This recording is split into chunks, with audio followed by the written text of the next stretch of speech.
Basta ako ramdam ko, sila na, What's Wrong with Secretary pa lang. Yung kumanta sila sa Showtime, nandoon ang Mommy Paulo, What's Wrong with Secretary pala. Tama po kayo dyan, Ginang Annalyn Hiccup. Yung lambingan po ni Kim and Paula Avellino, para talaga silang teenager, diba? Kaya talaga namang ang dami pong nagkakagusto sa tambalan po ni Kim and Paula Avellino. Kasi parang nagbabalik sila, no? Sa kabataan po nila, nakikita po nila yung love story kay Kim and Paula Avellino. So, ang dami pong nakaka-relate sa love story or sa tambalan po nitong si Kim and Pao. Siguro isa rin po yung sa dahilan kung bakit marami po talaga nagmamahal sa kanila and marami po ang nagkakagusto sa tambalan po nila. Ang lakas po kasi ng chemistry. Sobrang nakakadala. Parang ang sarap ma-inlove mga kakimpaw, diba? Kaya kahit may mga edad na po tayo, eto pa rin tayo. Talaga namang kinikilig, no? Kay Kim and Paula Avellino na para bang binabalik po tayo, no? Sa kabataan po natin, 'di ba? Nung mga teenager pa tayo, 'di ba? So salamat dahil may Kim and Paula Avellino, kahit paano po ay nawawala yung ating mga problema and syempre yung ating mga pasaanin po sa buhay. Sobrang laking tulong po talaga ng Kim Pao, no? Mga kakimpaw. Mabuti na lang talaga may Kim and Paula Avellino, pang-alis pagod, pang-alis stress, 'di ba? Pag nakikita natin yung video po ni Kim and Paula Avellino na naglalambingan, para tayong baliw lang, no? Tumatawa mag-isa. So, ganyan po ang epekto ng pagmamahal at pag-iidolo kay Kim and Paolo. So, maraming salamat po sa komento, Ginang Annalyn Hiccup. God bless po at mag-iingat kayo palagi. At ang next comment naman, mula po kay Ginang Edith Hannah Donza. Sabi niya, hello Miss Durs, dapat i-control yan para hindi peperatahin. Dapat hulihin ang mga scammer. Hindi pwedeng mapanood ang The Alibay sa iba, kundi sa Prime Video lang. Hay nako, Durs. Mga bashers siguro ang gumagawa dyan. Pag hindi matigil yan, ipastop mo na ang paglabas ng ibang episode para hindi mapunta sa iba or mapipirata sa iba. Dapat hulihin kung sino ang nagbebenta. Yes, tama po kayo dyan, Ginang Edith Hannah Donza. Dapat ma-stop po talaga yung pamimirata po dito sa The Alibay. So, paano naman po yun, diba? Kasi lahat may chance po na mamirata. I-video nyo lang yung nangyayari doon sa first episode, second episode, sa mga susunod na episode. Pwede na po yung ilabas sa ibang social media platform. And hindi naman po lahat isusunod po yan, diba? Sa pakiusap ng management, lalo na po ng Prime Video PH. Pero sana sumunod po sila dahil tulong na din yon kay Kim and Paula Avellino. At kung mga bashers man, yung mga naglalabas nito, nako, bahala na sila. May karma po yan. Basta patuloy lang tayong sumuporta sa tama. Sa Prime Video tayo manood. And syempre, suportahan natin si Kim and Paula Avellino. Kahit saan pa yan, suportahan at sundan natin kung nasaan yung series or yung project ni Kim and Paolo, okay? So maraming salamat po sa mga komento ninyo. God bless po at mag-iingat po kayo palagi. So ito na nga, pag-usapan na natin mga kakimpaw ang mga topic po na nakalap natin sa araw na to or sa hapong ito ng Lunes. At tunahin na nga natin pag-usapan itong pinost ng Prime Video PH. So sabi dito, is official, The Alibay is number 1. Huwag nang magpahuli sa misteryo, kilig at mga revelasyon. Kilalanin na sa Stella at Vincent at panoorin ang The Alibay on Prime. At nirepost ito ni Paolo Avellino. Meron po siyang prayer sign. Samantalang pag-usapan naman natin ang tungkol dito sa naging statement ni Chinita Princess. So nananawagan po siya and syempre humihingi po siya ng saklolo para po dito sa Sierra Madre na siyang sumasalag sa bagyo, sa baha po.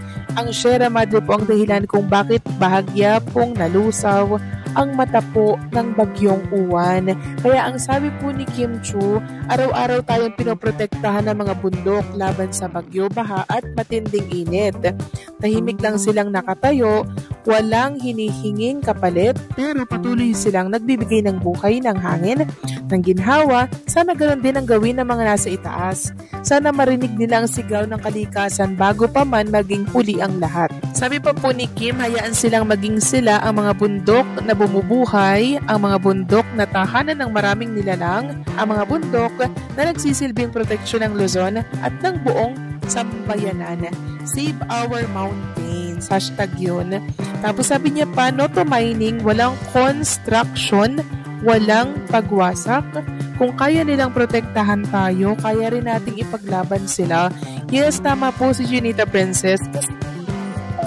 Itong Sierra Madre, nakakalbo na po. Meron pang nagmimina. So kung patuloy po nakakalbuhin at miminahin itong Sierra Madre, paano po pag dumating ulit ang mga bagyo, baha, 'di ba? Ang unos dito po sa ating bansa. Wala na pong poprotekta sa Luzon, mga kakimpaw. Kaya laking tulong nitong pag-post ni Chinita Princess at pag-boses po sa sigaw ng taong bayan. Malaking tulong to, mga kakimpaw, na kalampagin po ang gobyerno na sana bigyan po ng proteksyon itong Sierra Madre kasi napakalaking tulong po nito dito sa ating bansa. Lalong-lalo na po sa Luzon. Tingnan nyo naman po yung ginawa pong paglusaw at pagpahina po ng Sierra Madre sa bagyong Uwan na tinawag na super typhoon.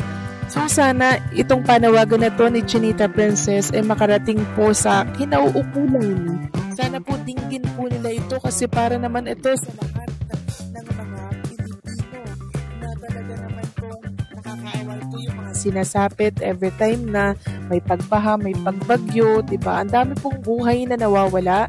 Kaya sana dinggin ng pamahalaan natin itong panawagan ni Chinita Princess. Actually, kahapon, nasa isip ko pa lang na sana may magboses ng boses ng lahat na protektahan ng Sierra Madre. Kasi nga po, ang dami kong nababasa na napapanot na yung Sierra Madre.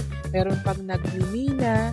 So, hopefully talaga, mga kakimpaw, dinggin ang panawagan po ni Chinita Princess ng ating pamahalaan. Maraming salamat, Kim Chu, sa pagboses. Matapos kumalat ng balitang Kim humingi ng saklolo, lumabas na 3 opisyal na statement mula sa iba't ibang panig. Una, mula sa kampo ni Kim Chu na nagsabing nasa proseso sila ng pag-aayos at humihiling ng privacy habang inaasikaso ang sitwasyon. Ikalawa, mula sa network management na kinumpirmang ligtas si Kim at patuloy silang nagbigay ng suporta sa aktres. At ikatlo, mula kay Paulo Avellino na nagpaabot ng mensaheng puno ng pag-aalala at pagdamay, sabay pahayag na, huwag kang matakot, nandito lang kami, nakaantig ang ganitong balita, lalo na kung isang kilalang personalidad tulad ni Kim Chiu ang sangkot. Ang paghingi niya ng saklolo ay hindi dapat tingnan bilang kahinaan, kundi bilang tunay na pagpapakita ng tapang at pagiging totoo sa sarili. Sa panahon ngayon, kung saan maraming tao ang nagpipilit magmukhang matatag sa gitna ng bigat ng problema, ang pagkilos ni Kim ay paalala na normal lang humingi ng tulong. Ang sabayang paglabas ng 3 statement ay nagpapakita na may malasakit at pagkakaisa sa paligid ni Kim. Ipinapakita rin nito kung gaano kalalim ang respeto at pagmamahal sa kanya ng mga taong nakapaligid, mula sa kanyang management hanggang kay Paulo Avellino na patuloy na nagpapakita ng suporta at katatagan sa tabi niya. Sa gitna ng mga espekulasyon, ang pinakamahalagang tandaan ay ang mensaheng dala ng pangyayaring ito. Ang bawat tao, sikat man o hindi, ay may karapatang humingi ng saklolo at may mga taong handang umalalay kapag kailangan. Ayon sa mga ulat, si Kim Chu ay napilitang humingi ng saklolo matapos ang isang hindi inaasahang pangyayari na nagdulot ng matinding kaba at pag-aalala sa kanya. Kaagad na kumilos ang mga malalapit sa aktres, kabilang na si Paulo Avellino, na umano'y unang nakausap ni Kim bago ito humingi ng tulong sa opisyal na paraan. Lumabas ang 3 statement na nagbigay linaw sa sitwasyon. 1. Statement ni Kim Chu. Nagpahayag siya ng pasasalamat sa mga nag-abala at nagbigay ng tulong. Sabay pakiusap sa publiko na respetuhin muna ang kanyang pribadong panahon. Statement ng management. Tiniyak nilang ligtas si Kim, may sapat na pahinga at may mga hakbang na ginagawa upang masiguro ang kanyang kaligtasan. 3. Statement ni Paulo Avellino. Pinayuhan ang publiko na iwasan ang maling haka-haka at ipinaabot ang kanyang mensaheng, ang mahalaga, okay siya. Sa panahon ng takot, mas kailangan natin ng malasakit. Ang pangyayaring ito ay nagpapakita ng human side ni Kim Chu. Isang artista pero isa ring taong may pinagdadaanan nangangailangan ng tulong at pag-unawa.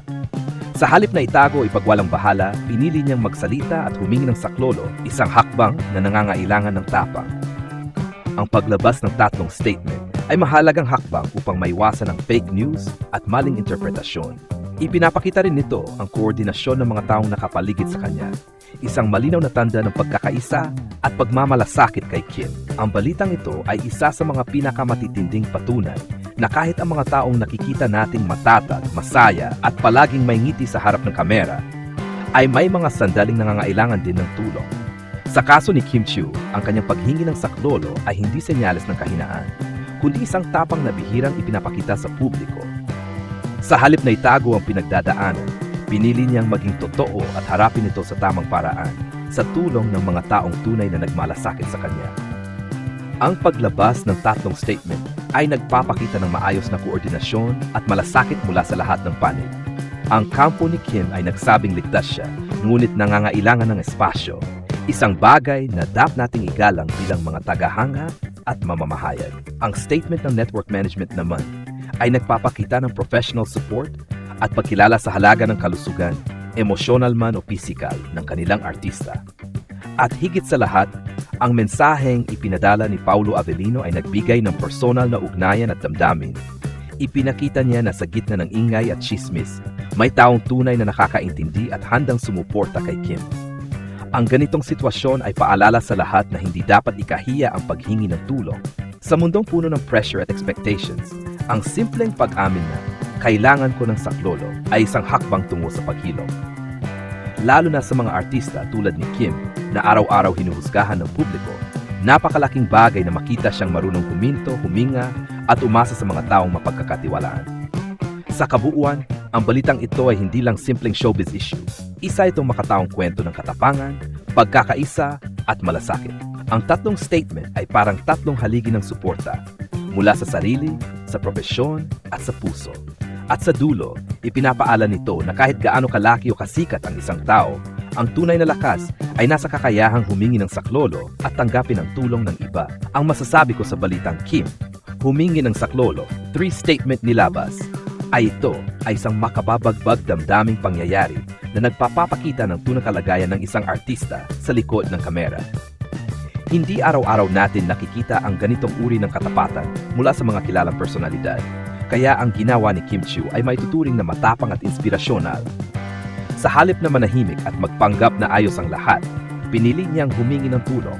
Isang bagay na maraming tao ang nahihirapan gawin dahil sa takot na husgahan. Sa ganitong hakbang, pinatunayan ni Kim na hindi kahinaan ang umamin na may pinagdadaanan, kundi isang uri ng lakas na dapat pahalagahan. Ang paglabas ng tatlong statement mula sa kanya, sa kanyang management at kay Paulo Avellino ay nagpapakita ng transparency at pagkakaisa. Ipinapakita nito na si Kim ay may matatag na support system na handang tumindig sa tabi niya anumang oras. Lalo pang hinangaan ng publiko si Paulo sa kanyang tahimik, ngunit taos-pusong pahayag ng pagdamay. Isang senyales na hindi lang ito tungkol sa trabaho, kundi may tunay na malasakit sa likod ng kanilang ugnayan. Sa kabuuan, ang balitang ito ay nagsisilbing paalala sa lahat. Artista man o ordinaryong tao, may karapatan tayong humingi ng saklolo kapag kinailangan. Sa mga panahong mahirap at puno ng pagsubok, ang pinakamagandang gawin ay hindi itago ang bigat, kundi magtiwala na may mga taong handang umalalay at umunawa.